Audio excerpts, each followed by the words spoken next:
Okay, let's dive right into this. This is a story that, on the surface, looks like it's about a multi-billion-dollar building renovation, but really, it's about a high-stakes battle for control over the world's most powerful central bank.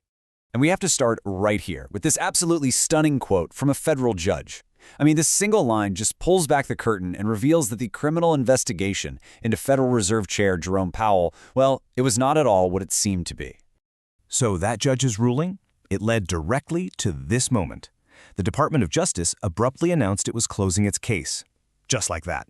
And this ended one of the most tense and, frankly, most unusual chapters in the entire history of American finance.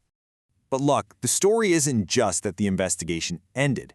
The real question is why it ended. Dropping the probe was actually the final move in a really complex chess game, a move that had to happen to install the administration's chosen successor, Kevin Warsh. To really get this, we've got to go back to the beginning.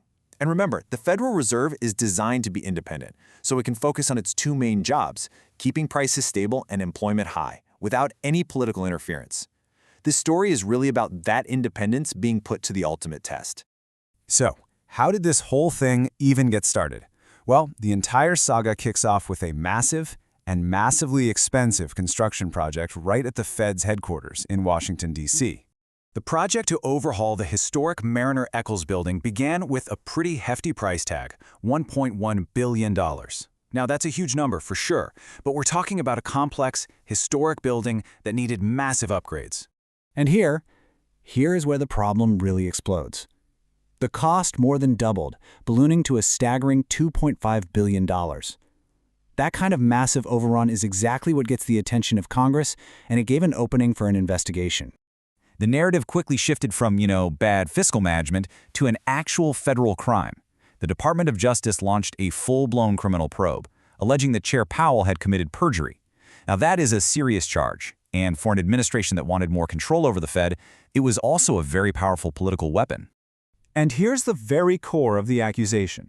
You can see the apparent contradiction right here. Powell testifies there's no VIP dining room, but planning documents from back in 2021 mention restoring private dining rooms.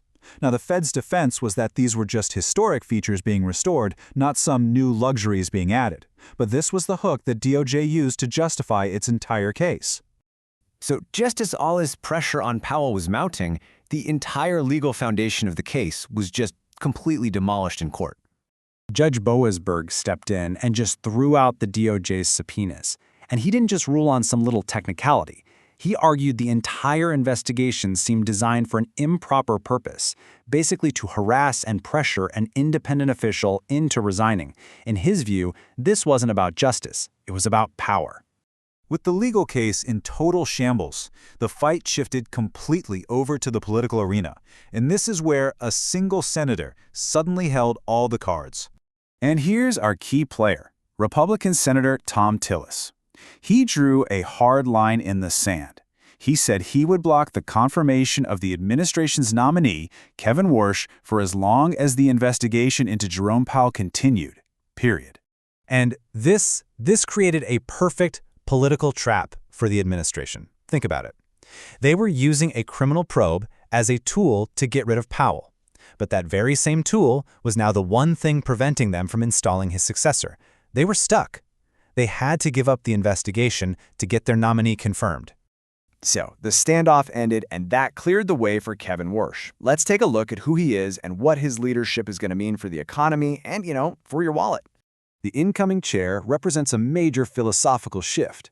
Where Powell focused on core inflation, Warsh prefers different metrics, which could allow him to justify cutting interest rates sooner. He also favors a less is more communication style, which could mean a lot more volatility in the markets as investors try to guess the Fed's next move. And this narrower mandate? That could mean the Fed focuses only on inflation, even if it hurts their other goal, maximum employment.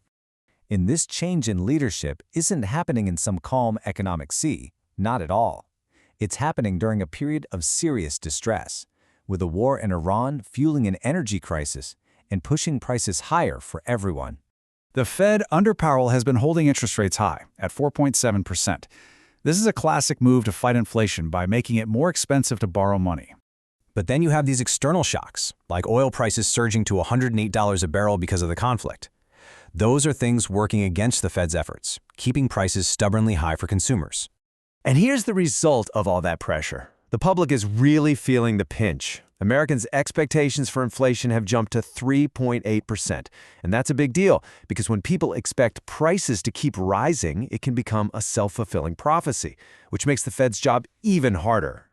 So, when the dust finally settles from this unprecedented political battle over the central bank, what's the lasting damage? This whole episode really brings us to the core philosophy that was driving these events all along. It was a real-world test of something called the unitary executive theory. It's this idea that a president should have direct control over all agencies, even ones like the Fed that were specifically designed to be independent from political pressure. And there's one final twist. While Powell's term as chair is over, his term as a board governor actually runs until 2028. So, if he decides to stay on, he could potentially create a kind of rival power center inside the Fed, which would definitely complicate things for the new chairman. So when you pull it all together, what are the lasting consequences? Well, the immediate crisis might be over, but the norms, the unwritten rules that have protected the Federal Reserve from direct political interference for decades have been seriously damaged. A line was crossed, and the idea of using a criminal probe as political leverage against the Fed is now out there. And all of that leaves us with a critical and frankly unsettling question for the future of our economy.